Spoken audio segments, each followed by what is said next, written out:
So in harvesting tomatoes outside, I like to see skipping every other row, especially with a tight bed spacing like this. This is on a 4-foot center. If you're like at a 6-foot center, I think it's a lot more manageable.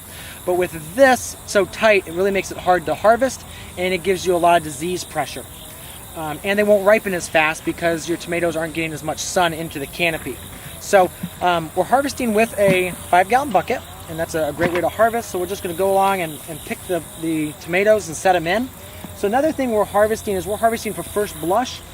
So that means a tomato like this would be harvested, and they're just going to go into the wash pack area, and they'll be sorted and just ripen further in there. Another thing we're doing is we're making sure they're removing the stem, and the reason for that is so that that stem doesn't poke the next tomato. And way too often I see people haul a 5-gallon bucket and then just a few of these left in there, which cause damage. So you can kind of see here we're just going along, pulling those out. And the easiest way to pull off the stem, if it doesn't already come off, is just kind of run your thumb over it like that.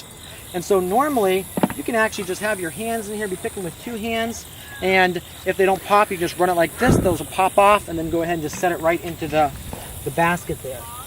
And sometimes if they're really thick, like in this case, those are really thick, and that took me a while to kind of dive in there and try to get it. So I'll just go down one side and come up the other. I feel that's the easiest. And then you make sure you don't miss any, because you're looking through there trying to find that one on the other side, you probably will miss it. So I can see these two, roll those off, and kind of just work my way down a bit. See these right here. The other thing, if you harvest, if you kind of, as you're harvesting, kind of roll them back a little bit, that puts the tension on that stem and will actually pop that stem off as well. So let me see if I can kind of try to show you how that works. So you kind of got your tomato on your vine like this, and so if you roll it away like that, it will lift off instead of breaking and having to pull it off at a later point. The other thing to do too is that you can carry 3 at a time, so you may not want to come down to your bucket until you have at least your hand full of tomatoes. And depending on the tomato, that may be 2, that may be 3.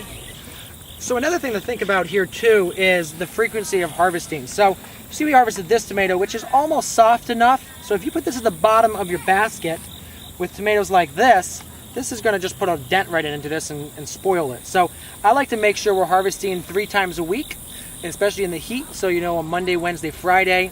If it's cooler, and it is, sometimes we'll do a Monday, Thursday, and that will still give you kind of the same way of still making sure that you're not having a lot of ripe ones with a lot of unripe ones.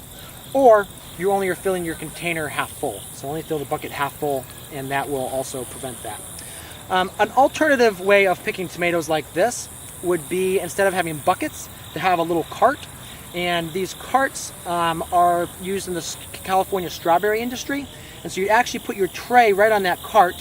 That obviously means it's usually more for a high tunnel situation where you have a perfectly level field and a lot cleaner area. And so your cart would just roll down the row, and then you have the trays right on top of it, and you're just harvesting the tomatoes right into that tray.